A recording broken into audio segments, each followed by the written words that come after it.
साथियों, रविदास जी ने समता और समरसता की शिक्षा भी दी और हमेशा दलितों, वंचितों की विशेष रूप से चिंता भी की।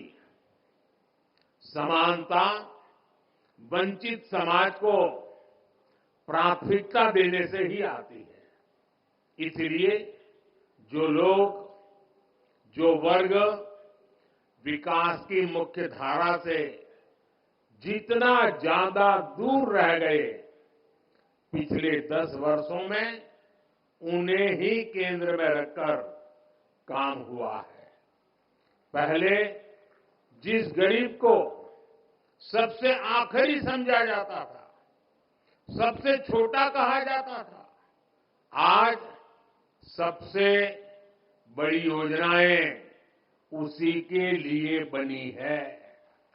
इन योजनाओं का दुनिया में सबसे बड़ी सरकारी योजनाएं कहा जा रहा है। आप देखिए, कोरोना की इतनी बड़ी मुश्किल आई, हमने 80 करोड़ गरीबों को मुफ्त राशन की योजना चलाई। कोरोना के बाद भी हमने मुफ्त राशन देना बंद नहीं किया, क्योंकि हम चाहते हैं कि जो गरीब अपने पैरों पर खड़ा हुआ है वो लंबी दूरी तय करे, उस पर अतिरिक्त बोझ न आए। ऐसी योजना इतने बड़े पैमाने पर दुनिया के किसी भी देश में नहीं है। हमने स्वच्छ भारत अभियान चलाया, देश के हर गांव में हर परिवार के लिए मुफ्त शौचालय बनाया। इसका लाभ सबसे ज्यादा दलित, पिछड़े हमारे परिवारों को, खासकर हमारी एससी, एसटी, ओबीसी माताओं बहनों को हुआ है। इन्हें ही सबसे ज्यादा खुले में शौच के लिए जाना पड़ता था, परेशानियां उठानी पड़ती थी। आज देश के गांव-गांव तक साफ पानी पहुंचाने के लिए जल जीवन मिशन चल रहा है। 5 वर्षों से भी कम समय में 11 करोड़ से ज्यादा घरों तक पाइप से पानी पहुंचाया गया है। करोड़ों गरीबों को मुफ्त इलाज के लिए आयुष्मान कार्ड मिला है। उन्हें पहली बार ये हौसला मिला है कि अगर बीमारी आ भी गई तो इलाज के अभाव में जिंदगी खत्म नहीं होगी। इसी तरह जन-धन खातों से गरीब को बैंक जाने का अधिकार मिला है। इन्हीं बैंक खातों में सरकार सीधे पैसा भेजती है। इन्हीं खातों में किसानों को किसान सम्मान निधि जाती है, जिनमें से करीब 1.5 करोड़ लाभार्थी हमारे दलित किसान ही हैं। फसल बीमा योजना का लाभ उठाने वाले किसानों में बड़ी संख्या दलित और पिछड़े किसानों की है। युवाओं के लिए भी 2014 से पहली जितनी स्कॉलरशिप मिलती थी, आज हम उससे 2 गुनी स्कॉलरशिप दलित युवाओं को दे रहे हैं।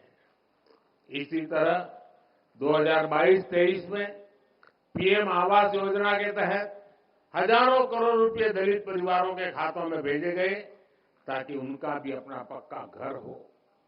और भाइयों बहनों, भारत इतने बड़े बड़े काम इसलिए कर पा रहा है क्योंकि आज दलित, वंचित, पिछड़ा और गरीब के लिए सरकार की नीयत साफ है। भारत ये काम इसलिए कर पा रहा है क्योंकि आपका साथ और आपका विश्वास हमारे साथ है। संतों की वाणी हर युग में हमें रास्ता भी दिखाती है और हमें सावधान भी करती है। रविदास जी कहते थे, जात पात्र के फेर मही, उर्जी रही सब लोग, मानुष ताकू खात है, रैदास जात कर लोग।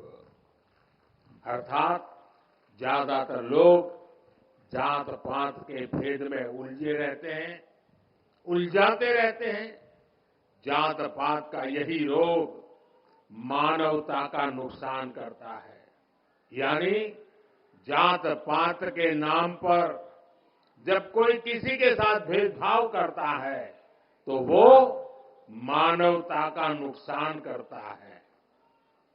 अगर कोई जात पात के नाम पर किसी को भड़काता है तो वो भी मानवता का नुकसान करता है। इसलिए भाई और बहनों, आज देश के हर दलित को, हर पिछड़े को एक और बात ध्यान रखनी है।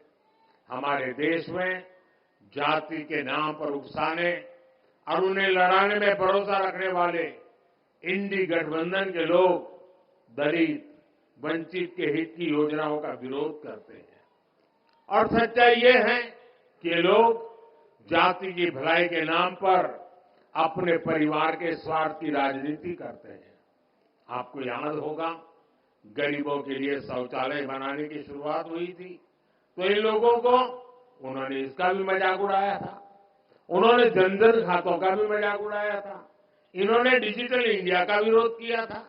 इतना ही नहीं, परिवारवादी पार्टियों की एक और पहचान है, ये अपने परिवार से बाहर किसी भी दलित, आदिवासी को आगे बढ़ने नहीं देना चाहते।